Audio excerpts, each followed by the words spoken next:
Hello दोस्तों, नमस्कार। एक बार फिर से स्वागत है आपका यूनिक स्टडी पॉइंट पर। और आपके सहयोग से सब्सक्राइबर बढ़ रहे हैं, अच्छी बात है। और हमेशा इसी प्रकार से अपना सहयोग बनाते रहें। हम गणित शिक्षण से रिलेटेड शिक्षण विधियों के बारे में पढ़ रहे थे और उसमें हमने उद्देश्यों की चर्चा कर ली थी। पूर्व में एनसीईआरटी के अनुसार भी कुछ उद्देश्य थे, उनका भी हमने अध्ययन कर लिया था। और अब अपन देख रहे हैं शिक्षण के सिद्धांत, उनकी अपन चर्चा करेंगे। एक विशेष बात और बता दूं आपको कि अपना जो यूनिक स्टडी पॉइंट है वो फेसबुक पर भी एक पेज हमने अपलोड कर रखा है, तो आप उसको भी लाइक कीजिए, शेयर कीजिए। चलो अपन बात करते हैं शिक्षण के सिद्धांतों की। और शिक्षण के सिद्धांत हैं वो शिक्षण को प्रभावी बनाने के लिए दिए जाते हैं कि अपना जो शिक्षण है वो ज़्यादा से ज़्यादा प्रभावशील हो और छात्रों में व्यवहारगत परिवर्तन अधिकतम हो सके, तथा साथ में जो उद्देश्य हमने निर्धारित किए हैं उन उद्देश्यों की प्राप्ति हो सके। तो पहला सिद्धांत अपन देखते हैं क्रियाशीलता का सिद्धांत। क्रियाशीलता के सिद्धांत से तात्पर्य है कि हम इस प्रकार से, शिक्षक है वो पूर्व में इस प्रकार से उद्देश्य का निर्धारण करेगा कि जिसके माध्यम से छात्रों को अधिक से अधिक क्रियाशील बनाया जा सके। इसी के लिए एक मनोवैज्ञानिक हैं फ्रोबेल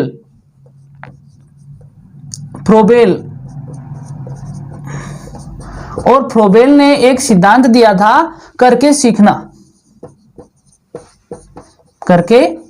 सीखना, लर्निंग बाय डूइंग। यानी कहने का मतलब यह है कि जिस काम को हम ज्यादा से ज्यादा करेंगे वो काम क्या होगा, उतना ही ज्यादा सरलता से सीख पाएंगे, उतना ही ज्यादा क्या होगा, प्रभावी होगा। एक उदाहरण अपन लेते हैं। एक बालक को अपन कुछ सिखाना चाहते हैं, जैसे मान लीजिए एक छोटा बालक है, उसको साइकिल चलाना सिखाते हैं, ठीक है। तो जब तक बालक स्वयं प्रयास नहीं करेगा, जब तक बालक स्वयं कार्य नहीं करेगा, तब तक बालक उस साइकिल को चलाना नहीं सीख पाएगा। इसका मतलब यह है कि बालक से हम क्या करवाएं, अधिकतम कार्य करवाएं, जिससे क्या हो, वो जल्दी सीख सके और प्रभावशाली ढंग से उसको सीख सके। वही बात यहाँ कही गई है कि क्रियाशीलता का सिद्धांत क्या कहता है कि छात्रों को हम क्या करें, इस प्रकार से सिखाएं कि उनको ज्यादा से ज्यादा कार्य करने को दें। ज्यादा से ज्यादा सिखाने के लिए उनसे स्वयं से हम कार्य करवाएं। उससे क्या होगा, छात्र जल्दी सीखेगा और प्रभावशाली ढंग से सीखता है, ठीक है। तो ये पहला सिद्धांत है क्रियाशीलता का सिद्धांत। सिद्धांत नंबर 2 की बात करते हैं, प्रेरणा का सिद्धांत। प्रेरणा का सिद्धांत से तात्पर्य है कि हम छात्रों को इस प्रकार से सिखाएं कि अपना जो शिक्षण है वो प्रभावी हो। तो उसके लिए क्या करें, उसको अधिकतम से अधिकतम अपने को क्या करना चाहिए, प्रेरित करना चाहिए, हतोत्साहित नहीं, उत्साहित करना चाहिए। और जितना ज्यादा हम उत्साहित करेंगे छात्र को, उतना ज्यादा क्या करेगा, छात्र सीखने के लिए तैयार रहेगा। और जितना ज्यादा उत्साहित रहेगा उतना ही अच्छे ढंग से वो उस चीज को सीख सकेगा। तो ये दूसरा सिद्धांत क्या है, प्रेरणा का सिद्धांत। हम छात्रों को लगातार क्या करते रहें, प्रेरित करते रहें और वो लगातार क्या करते रहेंगे, सीखते रहेंगे।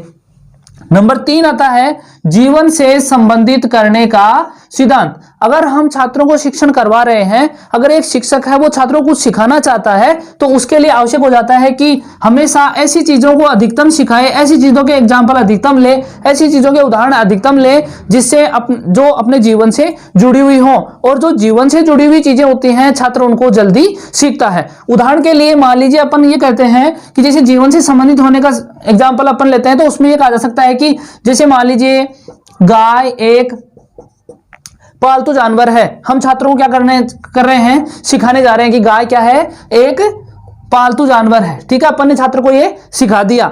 अब छात्र ने स्कूल में इसको सीखा, विद्यालय में इस चीज को सीखा, और वो कहां जाता है, घर जाता है। और घर जाने के बाद उस चीज को देखता है क्या, कि वास्तविक रूप से वो चीजें अपने जीवन से जुड़ी हुई हैं क्या।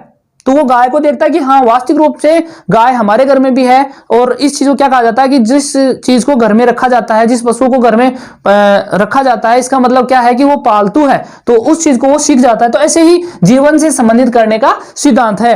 और अधिकतम से अधिकतम वो चीजें ज्यादा से ज्यादा सम्मिलित करें जो अपने दैनिक जीवन से जुड़ी हुई हो। और ऐसी चीजें अगर अपन रखते हैं तो छात्र क्या करेगा, उनको बहुत सरलता से सीखता है। नेक्स्ट लेते हैं निश्चित उद्देश्यों का सिद्धांत। जब भी शिक्षण कार्य शिक्षक करवाता है तो निश्चित रूप से उसके उद्देश्य हैं वो पूर्व निर्धारित होने चाहिए। जब तक कोई उद्देश्य पूर्व में निर्धारित नहीं होगा वो शिक्षण उतना ज्यादा प्रभावी नहीं हो पाएगा। हमें क्या करना चाहिए, जैसे मान लीजिए हम छात्र को सिखाना चाहते हैं कक्षा 4 की कक्षा है और उसमें अपन छात्रों को सिखा रहे हैं जोड़ करना। हमने पूर्व में निर्धारित कर लिया कि मुझे आज छात्रों को क्या सिखाना है, जोड़ सिखाना है, तो निश्चित रूप से क्या होगा, वो छात्रों को जोड़ सिखा पाएंगे। लेकिन मान लीजिए एक शिक्षक है और उन्होंने कोई उद्देश्य निर्धारित नहीं किया है और वो जाकर के छात्रों को सिखाना चाह रहे हैं, तो शिक्षक को स्वयं को यह पता नहीं है वो कि मुझे छात्रों को सिखाना क्या है, मैं कौन सी बातें छात्रों को सिखाना चाह रहा हूं, इसलिए वो शिक्षण ज्यादा प्रभावी नहीं हो पाएगा। तो इसके लिए क्या करना चाहिए, हमेशा पूर्व में क्या हो, निश्चित उद्देश्य बनाए जाएं। हमेशा जब भी शिक्षण करवाएंगे तो उससे पूर्व हम उद्देश्य निर्धारित करेंगे, मुझे ये चीजें छात्रों को सिखानी है, इस प्रकार से छात्रों में व्यवहार में परिवर्तन मुझे करना है। नेक्स्ट चलते हैं चयन का सिद्धांत।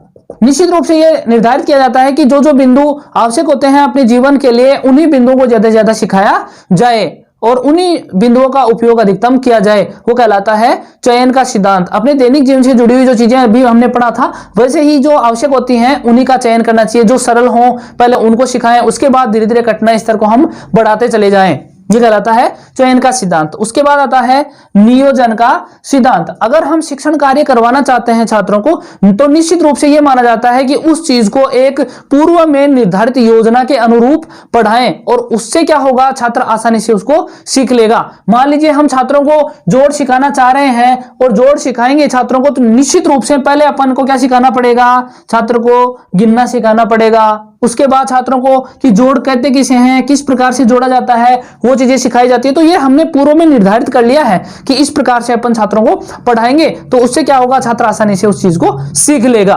तो इस चीज को क्या कहा जाता है, नियोजन का सिद्धांत। नियोजन से तात्पर्य क्या है, पूर्व में निर्धारित की गई योजना। एक योजना बना करके हम छात्रों को अगर पढ़ाना चाहते हैं तो वो शिक्षण क्या होगा, अपना उतना ही अधिकतम प्रभावशाली रहेगा। ठीक है, तो अपन बात कर रहे थे 7वें नंबर की बात कर रहे हैं, रुचि का सिद्धांत। अपन को अगर शिक्षण कार्य अपन करवाना चाहते हैं, एक शिक्षक जब भी शिक्षण कार्य करवाता है तो निश्चित रूप से वो इस प्रकार से कार्य करवाए, उन बिंदुओं का चयन करे जिससे छात्र की क्या हो, रुचि हो। और निश्चित रूप से जिस कार्य में छात्र की रुचि होती है, छात्र जिस चीज को पढ़ना चाहता है उसको अपन अगर पढ़ाते चले जाते हैं तो निश्चित रूप से छात्र उसको बहुत शीघ्रता से और सरलता से सीखता है। अतः हमें क्या करना होगा, जब भी हम छात्रों को पढ़ा रहे हैं तो निश्चित रूप से हमें क्या करना होगा, छात्रों में उस शिक्षण के प्रति क्या करनी होगी, रुचि उत्पन्न करनी होगी, जिससे कि हम जो कुछ पढ़ा रहे हैं छात्र उसको सीख सके और आसानी से व्यवहारगत परिवर्तन छात्रों में हो सके।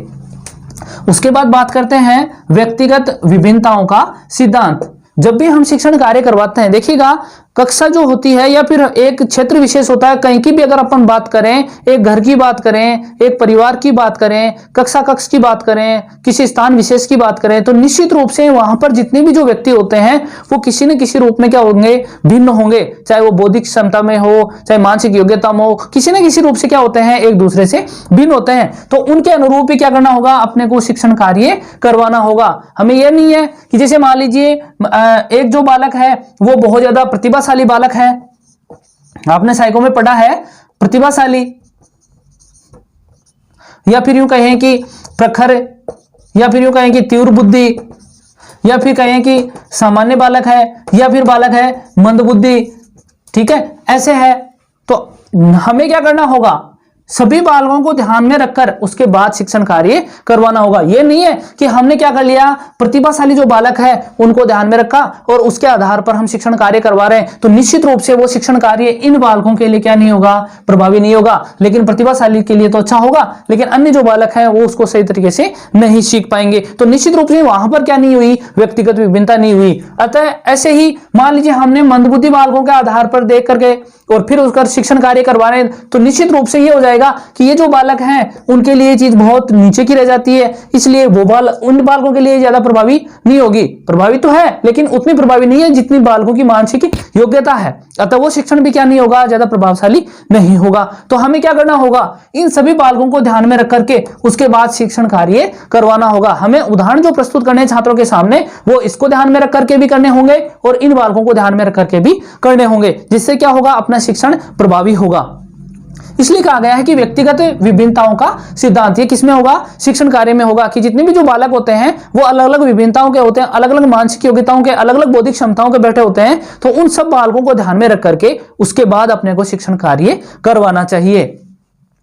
नेक्स्ट लेते हैं लोकतंत्रीय व्यवहार का सिद्धांत। लोकतंत्र से मतलब ये होता है कि बालक को पूर्णतः क्या होनी चाहिए, स्वतंत्रता होनी चाहिए। जिस प्रकार से हमारा जो लोकतंत्र है, हमें हर एक प्रकार के जो अधिकार मिले हुए हैं, हम पूर्णतः एक प्रकार से देखा जाए तो स्वतंत्र हैं अपने बात को रखने के लिए, अपने कार्य को करने के लिए। तो वैसे ही जो कक्षा कक्ष होता है, वहां पर बालकों को जैसे भी जो बालक हैं वो अपनी बात को सही तरीके से अध्यापक के सामने रख सकें, उसके लिए बालकों को क्या होनी चाहिए, स्वतंत्रता होनी चाहिए। इस चीज को कहा जाता है लोकतंत्रीय व्यवहार का सिद्धांत। जब तक बालक स्वयं अध्यापक के समक्ष अपनी समस्याओं को नहीं रखेगा, तब तक बालक सीख नहीं पाएगा और धीरे धीरे वो समस्याएं आगे की कक्षाओं की ओर बढ़ती चली जाएंगी और वो समस्याओं का समाधान नहीं कर पाएगा। इसलिए बालक उस शिक्षण से क्या हो जाता है, वंचित हो जाता है। अतः उन बालकों को बचाने के लिए हमें क्या करना होगा, अध्यापक को यह चाहिए कि बालकों को पूर्णतः स्वतंत्रता है कि जब भी उसके सामने कोई समस्या आती है तो वो निडर होकर के अध्यापक के सामने रख सके और उन समस्याओं का समाधान अध्यापक कर सके।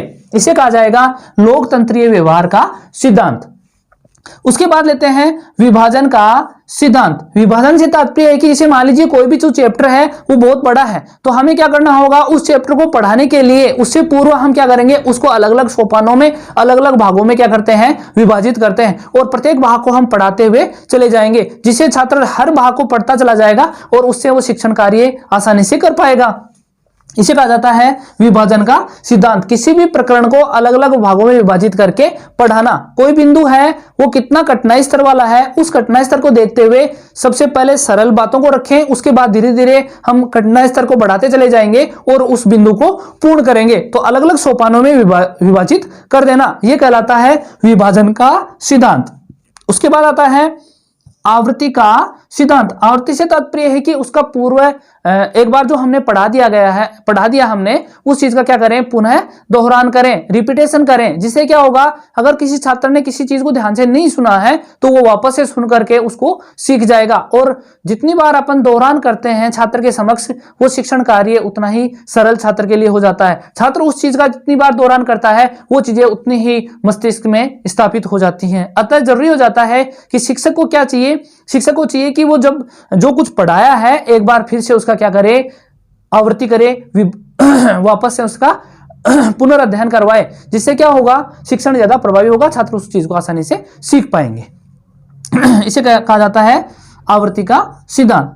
फिर आता है मनोरंजन का सिद्धांत। मनोरंजन से अगर छात्रों को पढ़ाया जाता है तो वो शिक्षण कार्य क्या होगा, उतना ही ज्यादा प्रभावशाली होगा। छात्रों की रुचि उसमें बनी रहेगी, छात्र आसानी से उस चीज को समझ सकेंगे, पढ़ सकेंगे, लंबी अवधि तक क्या रहेगा, स्मृति में बना रहेगा, सरलता से उस चीज को भूलेंगे नहीं। इसके लिए क्या करें, हम छात्रों को मनोरंजन करवाने के लिए हम छात्रों से जैसे कुछ सिखाना चाहते हैं तो काउंटिंग से रिलेटेड कोई गेम खिलवा दिया छात्रों को। रचनात्मक कार्य अगर हम छात्रों से करवाना चाहते हैं तो वो करवाएं। अगर छात्रों को सिखाना चाहते हैं अपन तो इस प्रकार के खेल खिलवा सकते हैं, जिसके माध्यम से भी हम आसानी से सिखा सकते हैं। जैसे कि एक विधि हम पढ़ेंगे आगे, खेल विधि, तो वो इससे रिलेटेड है कि छात्रों को मनोरंजन के माध्यम से, खेल खेल के माध्यम से सिखाया जा सकता है। जैसे एक छोटा सा एग्जांपल अपन लेते हैं, जिसे मान लीजिए छात्र को इसके माध्यम से सिखाना चाहते हैं अपन, तो क्या करें, इस प्रकार का खेल खिलवाते हैं छात्रों को कि आकृति का भी पता चल जाएगा छात्रों को, उनका मनोरंजन भी हो जाएगा और छात्र भी क्या करेंगे, साथ में सीख लेंगे। जैसे मान लीजिए मैं आकृति बना रहा हूं,